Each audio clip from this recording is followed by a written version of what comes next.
Even Jesus flipped tables when the temple was corrupted. So if Christ could stand against injustice, why shouldn't we? Can I get an amen? That's when I saw him. Officer Henderson sat in the back pew, out of uniform, arms crossed, jaw tight. His eyes were cold, angry, not listening to the word, watching me, studying me. He smirked like a threat. I smiled back, because I knew the truth doesn't just convict, it provokes. And that sermon made the police very, very angry. That smile would cost me everything. It was a rainy Thursday night when my life turned into a nightmare. I was home working on my next sermon, while my wife, Angela, and our teenage son, Noah, were upstairs watching TV. Then came the sound of heavy boots on the porch, followed by a crash. The front door flew open. Henderson and Briggs stormed in, guns drawn, shouting like madmen. "Police! Hands where we can see them!" "Officers? What's the meaning of this? We got a call about stolen property linked to this address." "That's a lie, and you know it." Before I could say another word, Henderson shoved me against the wall. His breath smelled like whiskey and hate. "You think you can stand up there and talk trash about us every Sunday? Think you're some kind of hero?" "I'm a man of God." "Then pray he gets you out of this."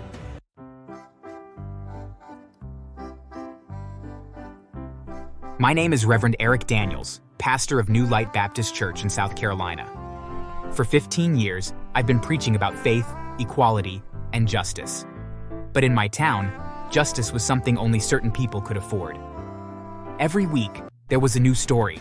Another Black or Hispanic man brutalized or humiliated by the same two white police officers, Officer Cole Henderson and Officer Ray Briggs. They were bullies with badges. Everyone knew it. And somehow, they always walked free. The first time I saw their cruelty up close, it was at a gas station. A young Hispanic father named Miguel had pulled over to buy milk for his baby. Henderson accused him of using a stolen card. When Miguel tried to explain in broken English, Briggs slammed him against his own car and cuffed him in front of his wife and child. Later, it turned out the stolen card belonged to Miguel. The officer just didn't like that he didn't speak fluent English. Another time, I saw them go after a Black teenager named Devin. He was skateboarding near a jewelry store downtown, just laughing with his friends. A robbery had happened earlier that day, and instead of looking for the real thief, those two went straight for the first Black boy they saw. "Hey, you! Stop right there!" "What? I didn't do anything." "You fit the description. Hands up!"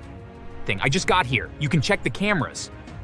Before he could finish, they tackled him to the ground. His skateboard rolled into the street. They beat him, cuffed him, and threw him in the back of the cruiser like trash. 2 days later, the store's cameras proved Devin was innocent. He hadn't even been near the place when it happened. They released him quietly. No apology, no explanation. Just another Black kid they hurt for sport. And then came Elijah Martin, a deaf Black man who didn't hear their commands and got tased and beaten for ignoring them. When the video of that attack leaked, the community erupted in protest, but nothing changed. Henderson and Briggs got suspended with pay, which in America just means paid vacation for racists. That Sunday, I stood in front of my congregation with my heart burning. I didn't call names. I didn't point fingers. But everyone knew exactly who I was talking about. You don't need ears to hear pain. You only need a heart. And yet some men wear badges where their hearts should be. The room went still for a second. Amen. When the law forgets justice, when power targets skin instead of crime, that is racism hiding behind authority. And silence becomes sin. More murmurs, more amens. Even Jesus flipped tables when the temple was corrupted. So if Christ could stand against injustice, why shouldn't we? Can I get an amen? That's when I saw him. Officer Henderson sat in the back pew, out of uniform, arms crossed, jaw tight. His eyes were cold, angry, not listening to the word, watching me, studying me. He smirked like a threat. I smiled back, because I knew the truth doesn't just convict, it provokes. And that sermon made the police very, very angry. That smile would cost me everything. It was a rainy Thursday night when my life turned into a nightmare. I was home working on my next sermon, while my wife, Angela, and our teenage son Noah were upstairs watching TV. Then came the sound of heavy boots on the porch, followed by a crash. The front door flew open. Henderson and Briggs stormed in, guns drawn, shouting like madmen. "Police! Hands where we can see them!" "Officers? What's the meaning of this? We got a call about stolen property linked to this address." "That's a lie, and you know it." Before I could say another word, Henderson shoved me against the wall. His breath smelled like whiskey and hate. "You think you can stand up there and talk trash about us every Sunday? Think you're some kind of hero?" "I'm a man of God." "Then pray he gets you out of this." They cuffed me right there in my own home while Angela screamed from the stairs. "Eric, what are you doing to him? He didn't do anything." "Stay out of it, lady, unless you want to join him." They dragged me outside, shoved me in the cruiser, and drove off laughing. At the station, Captain Morris, their superior, rushed in looking furious. "Release him, right now." "But sir..." "Now, Henderson, you've crossed the line again." The cuffs came off. I stood there, rubbing my wrists, looking those men straight in the eye. "You can lock me up, humiliate me, drag my name through the mud. But God will fight for me. Then tell him to start soon." They laughed as I walked out of that building. But what they didn't know was that God had already started. The next morning, their downfall began quietly. First, Henderson's patrol car ended up in a ditch after he lost control during a late-night patrol. The dashcam showed him shouting into his phone at his girlfriend as he swerved off the road. The video leaked online. Within hours, the internet renamed him Crash Cop. Then, a few days later, Briggs answered a fake 911 call and walked into a college prank house. A group of students had been live streaming. When he kicked the door open, a bucket of blue paint fell right over his head. Millions watched the clip, laughing. The same man who once laughed while humiliating others had become a meme. Pastor looks like God's vengeance got a sense of humor. He does work in mysterious ways, but karma wasn't done yet. Henderson was later caught pulling over the mayor's daughter for speeding while intoxicated himself. And Briggs got caught on body cam flirting with a married woman during a traffic stop. Her husband, sitting right in the passenger seat, filed a complaint and leaked the footage to the press. The same community that once defended them began to whisper, "Those two are cursed." Even their fellow officers avoided them. Still, hate dies hard, and men like that don't go down quietly. One night, I noticed their cruiser parked outside my home again, lights off. Angela told me not to worry, but I could feel it. They weren't finished. 2 days later, I got a call from Detective Ramos, one of the few good cops left in town. "Pastor, listen.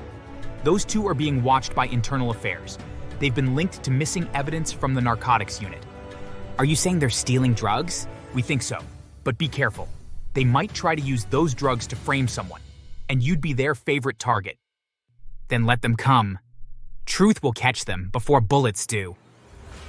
That same night, Henderson and Briggs drove out to a rundown warehouse by the highway. They thought no one was watching. They met with a local dealer and exchanged a thick envelope for a small brick of white powder.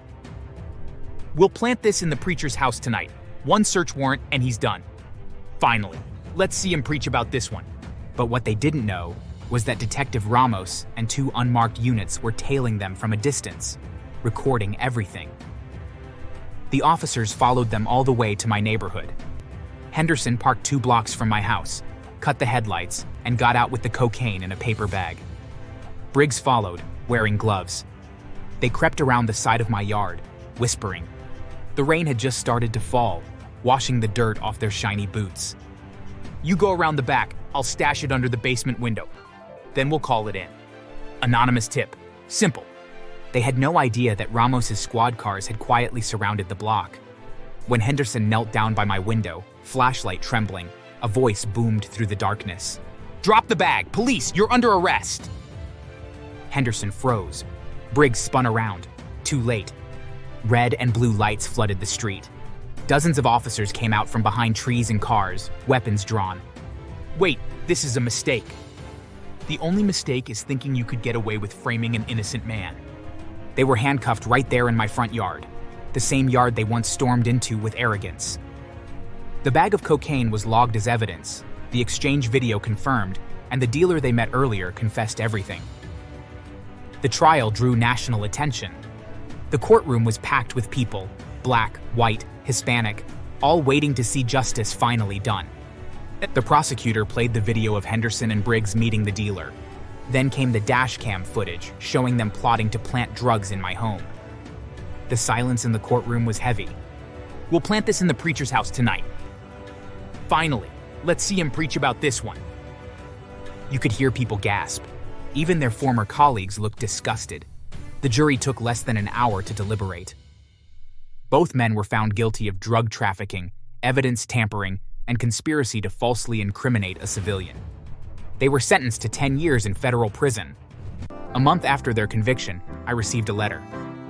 The handwriting was shaky, almost childlike.